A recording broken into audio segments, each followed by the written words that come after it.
Hello guys, sasa mimi naitwa Govedi Masonkole. So leo naongea na Kiswahili because hii video tuna dedicate kwa Wakenya cause tangu nikamuku wasengo wameniuliza ulipataje hiyo job au ulienda vacation ama ufanya nini. So nikamwa you know what, nitafanya like a sit down ni explain you process ya kukuja hizi ma Middle Eastern countries nini, especially if you're coming here on a professional level ama unakuja na uko na career path na nini hizo vitu zote. So basically nitatakol sana wase wa hoteli na wase wa aviation because hizo ndo line yangu mu kuanga either aviation ama kwa hoteli.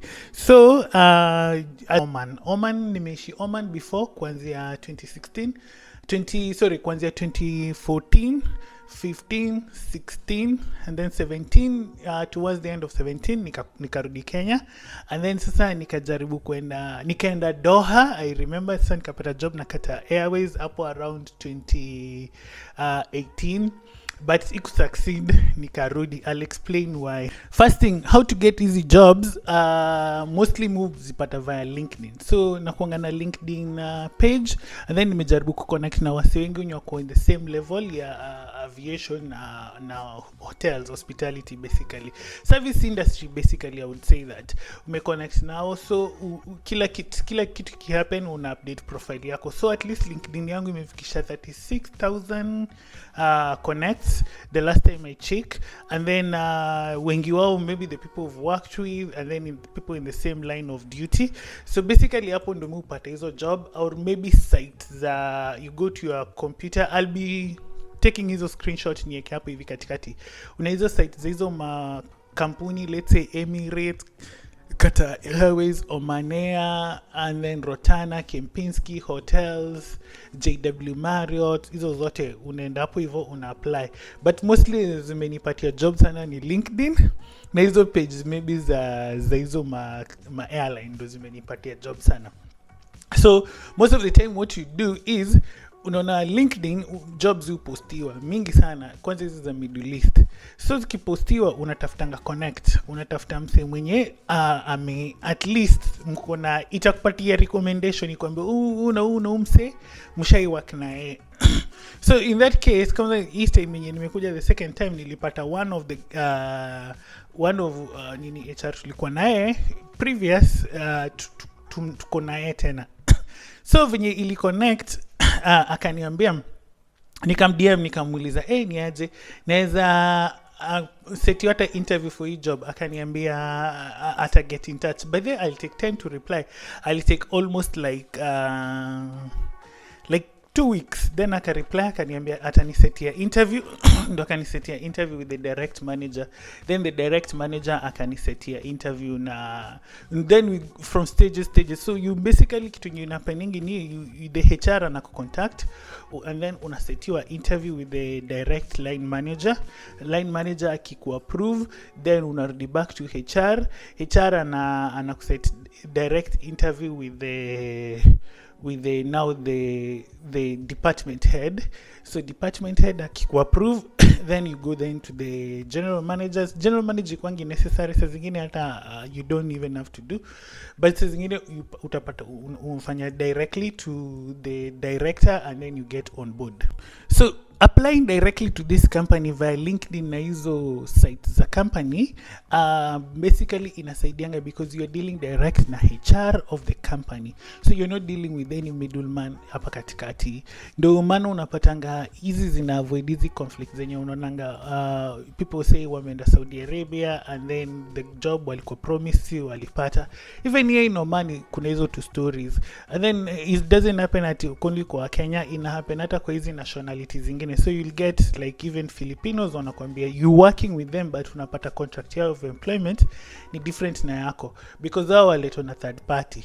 So and then hata Wahindi the same thing. So mimi naona the best thing you ukae tu kwa computer, you apply it yourself and then you wait for response. And then you don't like just apply for one job, you apply like job mob because kwa mimi nilikuwa napatanga job na unapata per day na apply job ka 100. So una make tu kwa apply job iko yako. So unapatanga job zingine unapata response, zingine unapata reject. And then funny enough, let me tell you one thing, na hizi international brands na where people are working multicultural huku ikuangia ati you're not qualified, inakuanga maybe the specific job walikuwa wanataka mtu of certain nationality, of someone who has certain background, ndio maana wanakudecline. Because kama mimi in my case this time round, hadi venye nilifanya na line manager walikuwa wanasema they really need somebody mwenye anaongea Arabic. But sasa I don't know, ni kama maybe they didn't get, and then sasa wakaona tu ni sawa watu wanichukue because of experience na kila kitu. But sasa unaona saka kitu kama hiyo, sasa zingine unapatanga they just need someone who speaks Russian, nini hizo ndio vitu, because unapata maybe the encounter, especially when you're in service industry, language is very important. And then mimi ni msee mwenye kulearn languages is very difficult, so I only stick to my normal language, which is in English na Kiswahili. So anyway, so basically hizo ndio unapatanga zingine ni ma rejection. Usikwe demoralized, we keep on applying, because unajua utapata tu ule mwenye maybe tu anataka wewe. Like literally there's a time mimi nishaipata interview ya kwenda Malaysia, na walikuwa wanataka mtu mwanaongea Kiswahili. They specifically wanted for someone who speaks Swahili, but unfortunately sikuwa ipatanga hiyo visa. So let's say uko hapo LinkedIn, ume-identify ndo job unataka ku-apply, una-apply immediately. So let's say some of this LinkedIn nini zinakupushingi to another page ya hiyo kampuni. So ukienda kwa hiyo page ya hiyo kampuni, unafill hizo nini, and then una-touch CV yako, una-touch picha yako, so at least they wajue ni nani wana interview. And then after that you be patient and wait. But sasa tena LinkedIn unapatanga kuna job zingine hazikuangi legit, so unaangalia ile job yenye ukiona hiyo response venye inakaa, unaona kitu I go through I kai formal, unaachana tu na usikwe tu desperate, and then una rush, and then vitu zina happen because the world is never fair. So during the interviews, hizi ndo process zi happening. The first thing, if perhaps umepata job na either airline or hotel, they are all the same, zina happening the same. The first thing is either they'll contact you via call ama watakutumia email. So wakikutumia email watakuset up interview, and then wakisha kuset up interview watakuset up interview na hizo Microsoft Office ama Google whatever hizo office, watakuset up hiyo nini, and then wakwambie kama unaweza kuwa available hiyo time, local time ya Kenya, una click una nini, and then unakaa unangoja HR. So HR anakuulizanga basic question ya either kaulu hizo tu za service, how to deal with attitude, mgeni amekasirika nini, hizo zinakonga very basic common knowledge, hata mse mwenye alimaliza class 8 anaweza jibu. So those are the only nini, because hapo HR tu anataka kuangalia how eloquent you are and how presentable you can be. And then unaangalia some other corporates, unapatanga some other corporate, they will require you to shave your hair, they require you as in to have like the normal British rule of conduct. Some other corporate, they'll tell you wewe kuja tu na hizo beard. They don't even ask those kind of questions, especially jobs at Dubai right now. They very not into like ati umenyoa ndevu nini, how to, they are very much okay. But here in Oman, they still focus on that. They will tell you your beards and everything, and then body physique, if you're overweight, they will start asking you to at least lose weight. So interviews inaisha, then unaenda to the second interview. So direct manager ndo anakuzanga most practical interviews zenye zinakuanga related to job unaenda kufanya. So cause ye ndo mtakuwa mkideal na yeye, atashinda amekuuliza hizo question, and then ana focus sana na attitude, how venye unaongeleshwa rudely, how do you respond nini hizo vitu zote. And then akisha kufanyia interview on maybe you're good, then you go to the director basically ulizani much more, just anataka tu kujua where you've coming from, your nature, your background, city. Mostly wana emphasizing, I don't know why, but wana emphasizing wanatakanga mtu mwametoka Nairobi. I'm not sure why, because me all the interviews, most of the directors are always like, are you from Nairobi? So sijui kwa nini. So hizo ndo vitu watakuuliza. After that watakwambia, now the director or the GM will now tell you whether you've qualified or not. So ukisha qualify, utaanza sasa onboarding process. So naangalia chini juu nimeandika. So onboarding process ya kila country vary. So unapatanga ya Oman ni very flexible. Wanakuitishanga tu front page of passport, unawatumia, and then wanakuitisha picture like with a white background or a blue background, it depends venye wanataka, unawatumia, and then wanakuambia wana apply visa. So waki apply visa, if you're currently working in another job in Kenya, they'll now like watakwambia usi resign until when the visa is out. So waki apply visa, most of the time one thing mtu mnafaa kujua, visa za huku kwa hapo kwa profession haziandikangwi kama you're in service industry, you're on the front line, like let's say kama wewe unafanya kwa airline na uko hapo check-in agent ama nini, hizo zote zenye iko related, hizo jobs ziko designated for Omanis only. Kani hotel kwa reception ziko designated kwa Omanis only.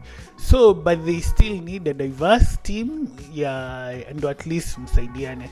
So utapata visa yako imeandikwa job designation nyingine, imeandikwa kama housemaid, imeandikwa kama cleaner, waiter, vitu kama hizo.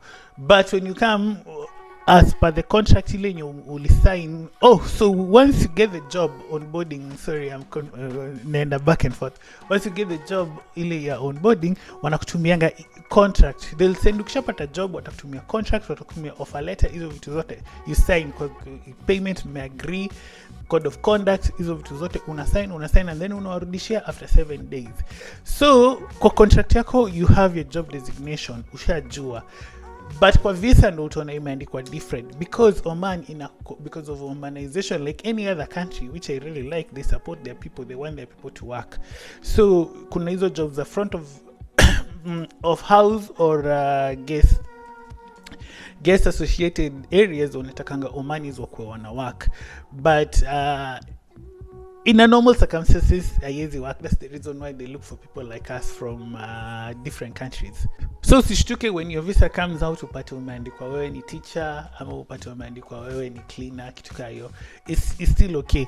Anyway, visa inakuanga for 2 years contracts, and then Oman is very flexible. Uambiwangi sijui ufanye medical Kenya. So Dubai, Qatar and hizo Bahrain wanakuambia ufanye medical Kenya, and then you go to their consulate, hizo vitu zote. But Oman hawananga hizo maneno mingi. It's just you do they process the visa and then they ask you when you want to fly. So it depends on your company. Like my company, they really require you to fly Oman Air. So watakubook Oman Air, and unfortunately Oman Air haikuji Kenya anymore because since COVID. So what they did is walini fly to Dar es Salaam to, and then I work and fly Oman Air from Dar es Salaam to here in Muscat. But the same Dar es Salaam flight ilikuwa inaenda mpaka Zanzibar, and then stand tukakuja directly. So hiyo ndio inakuanga onboarding process. Onboarding process ya Oman is very easy compared to ya Qatar, Dubai, and I've never been to Saudi Arabia, Dubai and Bahrain. So anyway, so once umefly already, si umepata ticket yako, umetoka Kenya, umekuja hivi, umefika hapa hivi. Ukishafika hapa, prior to the day of flying, utatumiwa namba ya msemo mwenye anakuja kukuchukua. So msemo mwenye anakuchukua atakwambia ile sehemu utaland, umcall. So ukishafika hapa hivi, tuwe ni kazi, ukifika hapo kwa custom immigration inakuanga na very long queue. You stay there like 3 hours. Immigration utaonyeshana hiyo visa, you'll print a copy, utaonyeshana, and then atascan, yeye pia ataona kwa system, atakustampia, utaingia kwa nchi, and then una buy SIM card, as simple, unaambia huyo msee yako. Anyway, hata hiyo airport yenyewe inakuanga na wifi, unaweza tu WhatsApp umwambie niko hapa hivi, then he comes and picks you. Of course watakuja kuchukua na gari poa, like me nilikuja kuchukuliwa na Mercedes Benz. I don't know E-class, mimi sijui kuhusu magari, but that car was just bougie. So nilikuja nikachukuliwa, and then wanakuleta kwa accommodation. So accommodation, you can watch my previous video, nilifanya video ya accommodation. So they bring you to accommodation, wanakupatia hizo amenities zote, food, nini, chakula, timings za basi kukuchukua kutoka hapa kwenda job, nini. And then sasa huyu msemo amekuleta, accommodation supervisor atakwambia time utachukuliwa the following day uende kwa HR department. and then wakufanyia hizo documentation and everything. So once you get to the HR department, wanakupatianga the same, unakumbuka ile contract ulisign kwa Kenya, so hiyo contract ndio watakupatia usign, uconfirm kila kitu iko sawa, and then wakupatie letter ufungue bank account. Basically ina depend, saa zingine wanaweza kukufungulia, saa zingine wanaweza kukutuma uende ufungue. In Qatar walinifungulia hapa hivi, wanakupatia letter, unaenda kwa Bank Muscat, unafungua, which Bank Muscat iko tu hapo karibu, unaenda unafungua, and then sasa salary yako itakuwa ikiingia hapo hivyo kwa hiyo bank account. Ukisha join kampuni wiki ya kwanza ya inategemea sana na kampuni. Zingine zinakuwa wiki moja, zingine wanaharakisha because hawana msee wanataka kufill position, especially ukijua uko experience, hata wakufanya wanakuharakishia tu haraka orientation ya siku 2-3. So unafanya orientation, unaambiwa policy za kampuni, nini structure ya kampuni, ilianzishwa na nani, inafanya nini, nani ndo head, nani ukiwa na umse, bla bla bla, hizo vitu zote. So kitu huu ufanyanga most of us, hata tunatoka Kenya tunakuja huku, ni the way wanatreat wasi huku hivi. Ukikuja huku wao kutreat na dignity, and then how treating him say like umekuja kufanya job, hawananga mavitu mingi. Kenya kuna na a lot of bureaucracy, kwanza especially wasi wamefanya kwa hoteli. Mostly in Kenya watakuambia kuna na back and forth, sijui nani apendi huyu, sijui nini, to drama unnecessary. Huko kunanga hizo drama, cause first of all unafaa kuelewa huko unafanya na multinationals, unapata unawaka na watu hata country ujaisikia. Mimi nilisikianga the first time, nilisikianga country inaitwa Kingdom of Bhutan nikikuwa huku, ati msana anatoka Kingdom of Bhutan, msana anatoka sijui Mongolia. So hao ndio utafanya nao job. Unfortunately saizi kwenye niko sahi, I'm the only mimi the only Kenyan, na mimi ndo the only person of color, like a black person. Alafu mimi ndo hadi kwa accommodation, like literally hadi nilikuwa na best yangu Mkenya, nilikuwa namwambia kuja kaniambia unaishi mbali, cause mimi naishi huko the airport. So mbona naishi mbali, hata kufikia ni ngumu. So unapata these are the people una work now. Hadi so hakuna a lot of unnecessary issue. Ndio maana unapatanga these places wewe unaweza huku bedhi, unaweza survive ukienda tu job, unarudi home, unaenda job, unarudi, cause hakuna drama, hakuna nini. Wewe fanya kazi yako, enda home, hakuna mtu mwanasumbuana na wewe. Unlike Kenya when unapatanga sijui nani amekasirikia huyu, sijui. So hizo mi drama zunibu. Salary, let's talk of salary hapa. Me, to be honest, haikuangi ati different na Kenya, like it's almost the same. Mimi sijui kama ama less mimi jobs zenye napata, but ukiuliza Kenya wengi is just the same as venye unalipwa Kenya, because unapatanga Kenya to be, let's say ukiwa hoteli ama less hata tu una KQ, it's more or less than you unapata hapa hivi. Wase wengi nimepata na wase wengi walitoka KQ wamekuja wanafanya Oman na they just being paid the same. The only thing ni hapa hivi unapata accommodation, unapata food, basically they provide everything, and then salary yenyewe inakuja tax free. So kebul unalipwa salary ya 120 180, ni inakuja hivyo 180, as opposed to Kenya ulikuwa unalipwa hiyo 180, unapata imechapwa tax imekuja 130 something. So hiyo ndio difference tu inafanya wasa wanakuja huku hivi. And then the peace of mind, the fact that unaweza enda job na usisumbuane na mse na wewe urudi home, that's the only thing that really brings us here. And then unapata una work na so many multinationals, una learn kudeal na watu different, na kujua tu how to navigate the system.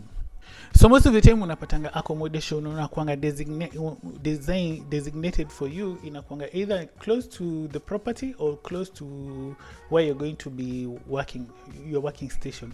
So for me, naishi place inaitwa Gala is just close to the airport, and that's the reason why naishi hapa hivi. But being in Gala, it means you're very far away from other people, and that's the reason why hii place hata sijaona Mkenya yoyote. Literally the only person mwenye anatoka okay, kuna wa Egyptian wengi na wanatoka Africa, but the only person mwenye ni black ni Nigeria, na tuko the same around the same department. So ndo the only person na ni mdem. So Ndaya made hapa for 5 years. So before me come, there was no one else say black. So basically hata kupatana na Wakenya inakuanga ngori cause wao wanaishi far. So unapatanga accommodation inakuanga hivyo, and then wanakuprovide ya transport. So transport inakutonga hapa, inakupeleka kwa hoteli.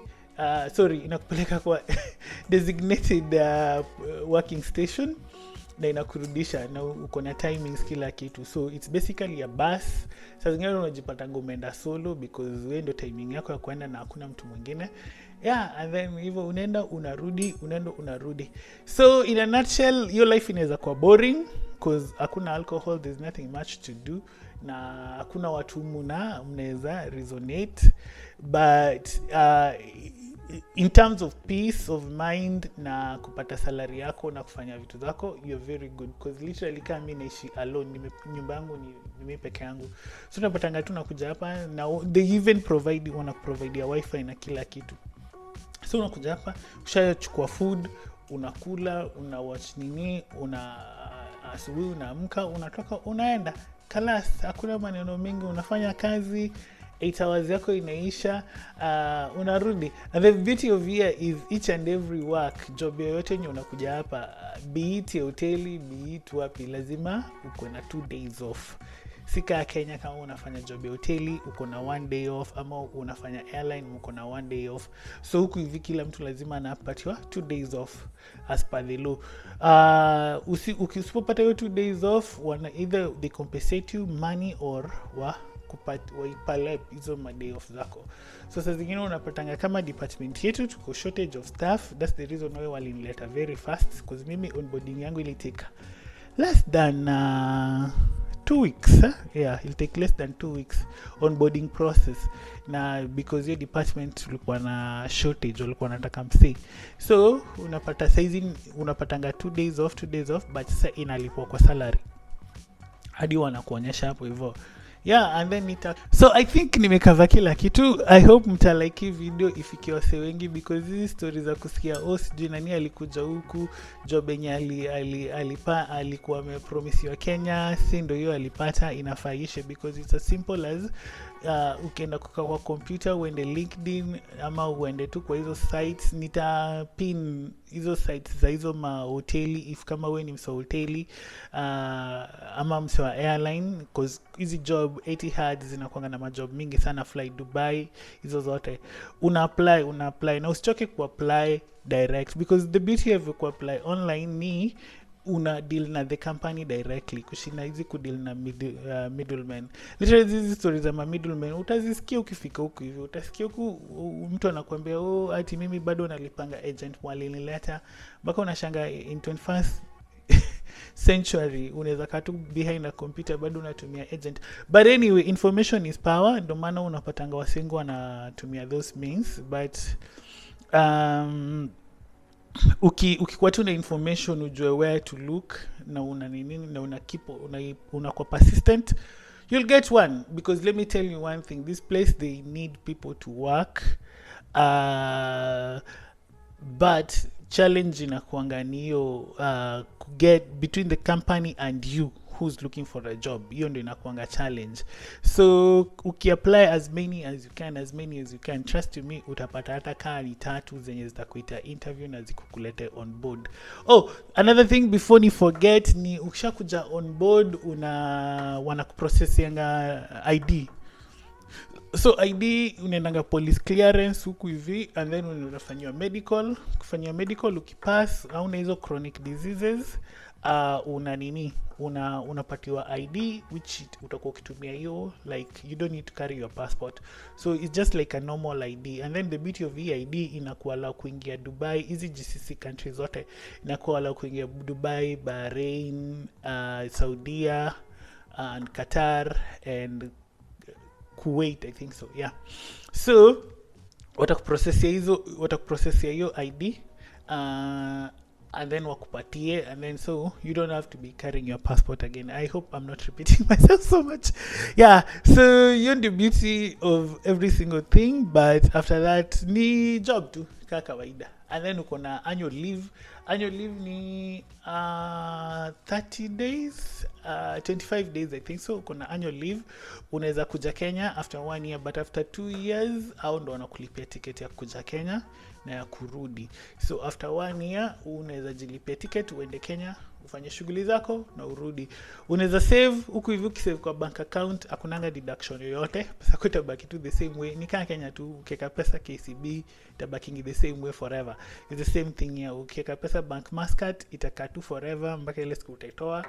Yeah, na unaweza transfer unaweza transfer na M-Pesa, unaweza tumia msee na M-Pesa ukienda huko kwa money market, hizo money ziko mob kwa hizo masuk. Kuna places unaendanga kama hizo Western Union, unatumia msee inaingia kama M-Pesa. It's as simple as that. Another thing, challenge yenye iko tu hapa hivi ni you can't do WhatsApp calls, you cannot do hizo video calls, zote zimeblokiwa. However, unaweza download VPN and then you can still do them and life goes on. I hope nimekava kila kitu guys. I like hii video ifikie wase wengi. Mimi hizo stories za sijui nani alienda wapi akanini, it's unnecessary, haifai ku happen. And then and it's very sad kusikia sijui mademu wanauawa because of circumstances. Because kama tu unaweza saidia wase wa apply online, and then una apply as much as you can, unafanya hizo interviews, because Wakenya wengi wako very eloquent, Wakenya wengi wanaongea vizuri. Because let me tell you one thing, utakuja ukiwa na watu wametoka hizi countries zingine na hata hawezi ji-express. So unajanga dumsel kama John Board. But sasa unapata Wakenya wengi wako very eloquent, job yao ni poa, nini na una stress, maturity level iko juu.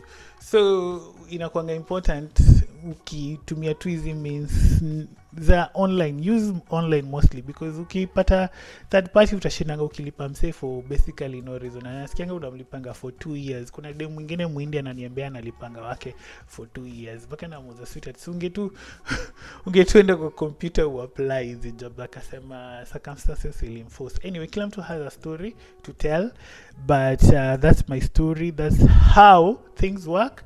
And then I'll edit this video and share with you guys. I hope like ukipata hii video like ifikie Wakenya wengi apply, cause these jobs ni mob. And then you notice challenge moja ni like unapata wase, especially when wanatoka hizi nchi za Afrika, sitaki kutaja majina, wanakuja huku na visiting visa, and then wanaanza kuzunguka wakipatiana CV. Kitu yenye siwezi kuadvise ufanye hivyo, because it's first of all unakuja kucompete na Waomani. Na Waomani huku kuna Omanization inasema Muomani lazima apate hiyo kazi. So can you imagine umekuja umespend hiyo do yote, unaishi huku hivi, huku rent ni expensive, life hapa ni expensive, and then uzunguke kose job, utadu nini? Ndio utaanza kuwa desperate, unafanya kitu yenye na happen, because unapata hizi job mingi zimedesignate wa Omani lazima utapata hiyo job whether wako qualified ama wako qualified. So ni important tu apply Kenya, kula denial. Mimi nimepatanga denial like so many, but sijaichoka. Unakula denial na una apply tena, because let me tell you, hizi job watu wana resigningi daily. So hata nikikam kulikuwa na mwingine resign, kulikuwa sijui na wasekawa watano wa resign. So watu wana resigningi daily, they still look for you. HR huku inakuanga busy, it's always looking for someone. So wewe una apply, kula rejection, but kuna ile tu moja ita come through. But usitumie third party, msio kudanganya tena kutafutia job, it doesn't make sense. Na kuna hii day and age, kuna computer, kuna internet, kuna nini. Jaenda tu kwa cyber, apply, make sure unaenda kwa cyber, spend 50 bob, apply job 100, kesho job 100, utapata moja amekuita interview. Yeah, anyway guys, nimeshukuru sana. Mimi naitwa Govedi, niko Oman. Mnaweza ni like, muendelee kunifollow, msubscribe channel yangu, nitaonyesha vitu mingi zikuku Oman. Yeah, alafu I think nitakuwa tu nikiongea na Kiswahili, because me notice audience yangu tu ni ya Kenya, and then nataka kugrow hii channel, at least ndo hata nirudi Kenya ni focus tu na YouTube channel, because hii job pia nika sacrifice because brother, pressure ni mingi, but unavumilia. Pressure ni mingi, and then ni boring. So ukishatoka job umepata pressure, unafika home unataka tu kulala, akili imechoka, and then hapa ni boring, there's nothing else unaweza fanya. Ukienda kwa juzi ndio kwa beach na nakwambia hata kulikuwa kumebo mpaka was like kwani huyu ni beach gani. Anyway guys, nimeshukuru sana, nataka niache kuongea sana, nitaedit video nikirudi jioni kwa nataka kwenda job, and then muni support, muni subscribe hii channel, nirudi Kenya nifanye tu YouTube videos